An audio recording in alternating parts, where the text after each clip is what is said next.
on, let me get you. So, this is the bass I play right now. It's a Highway 1 Fender P bass. This isn't my first Fender bass, though. I had another Fender bass that I loved. It was a P bass Deluxe. So it had the jazz pickup that would hang out with the P bass pickups. And love that bass. Came home from recording one night. It was raining real bad, and just kind of lazy. Just also didn't really want to get this thing all messed up. I had a new case and everything, so I left it in my car. Woke up about 8 the next morning to go to work, and noticed that my car had been broken into. And didn't think much of it at the time. I was kind of freaked out that my car got broken into, and then it hit me that my bass was in there. So, you know, filed the police reports and all that stuff, and 2 months later, gone by, and just didn't have it. I had another backup that I didn't really like, and so I was like, well, you know, let's go see about getting another guitar. So I picked this guy up.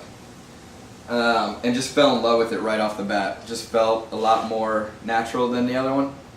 And so played this guy for a while, about a year and a half almost, about 17, 18 months.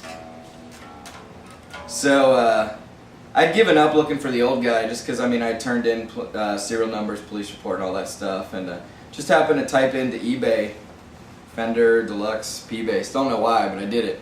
And one came up that kind of looked like mine. The thing I did different was I put a black pickguard on it. They actually came with a gold pickguard at the time. It was red with a gold pickguard, but I decided to put a black pickguard on there. And I looked closely and pulled out the piece of paper that had my serial number on it. And turns out I had one serial number wrong, but this was definitely my guitar. So I called the police. They've been working with it, and they're like, you know, well, just email the seller and just see about, you know, what the deal is. So I emailed them, you know, I was like, hey man, I really love that bass, really, I'd love to come play it first before I buy it.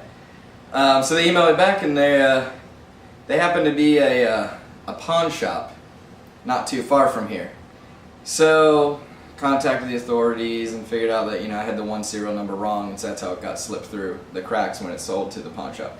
So I went to the pawn shop with the detective, which was kind of funny and odd, because he met me in the parking lot, and I had to go sit in his police car for a bit while he did some work. And we went inside, and sure enough, there was my bass. It was real beat up.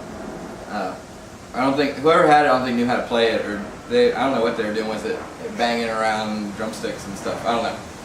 So I said, well, I would like to get my bass guitar back because that is mine. I'm rightful owner. Here's the receipt. Funny thing I learned about pawn shops is it's kind of a shady business. So they didn't want to give me my guitar back. They wanted me to buy it for $200, which of course would have been a steal. But I already had this guy, and it was the principal. That was my bass guitar, you know. It didn't belong to them. That was mine. I wanted it back. So I went home, did some research. My mom's actually friends with someone in the law department, if you will, and wrote a letter basically to you can just say lawyer. Did a lawyer or attorney. Is that the same thing? I think so. So they wrote a letter to the pawn shop, basically like, you know, if you don't hand this over to one Mr. Jacob Kaplan, that's me, by the way, Jacob. I forgot that part. Then they're going to report it on the Better Business Bureau, blah, blah, blah. So 2 days after the letter got sent from the attorney/lawyer's office, I got a call from the pawn shop. They're like, Mr. Kaplan? I think, yes, hello, this is I. We would love for you to come pick up your bass guitar. So went right in there, marched in, went like this. They handed it back to me, and took it. And I just decided that you know, that was kind of like the past. This is kind of like the future. I just felt a lot better about this, and so I actually gave that bass to a friend of mine that was just starting to play. I just felt like it was the right thing to do. I already bought this, you know. It was kind of felt like that other one was maybe a little tainted. It was in the hands of a criminal. And I don't support criminal activities of the like. And so I've been playing this guy ever since. I just love it. We just recorded with this. it just has such a great feel to it, and it's just I love the way it looks, love the color.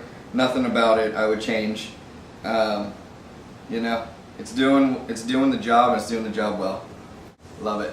Need a namer though. You do need a namer. Maybe if this is like a YouTube video, they can put the name suggestions in the comments. Yeah. Something classy. It's kind of blonde. It's like a blonde finish, right? Yeah. Blonde Betty. Maybe Blonde Betty. Maybe Honey. Honey. Honey. I kind of like that. Honey's pretty good. So, yeah, you know, this is what I love, man. Hey, I'm Jacob. I play bass for Mike Dunn, the Kings of New England.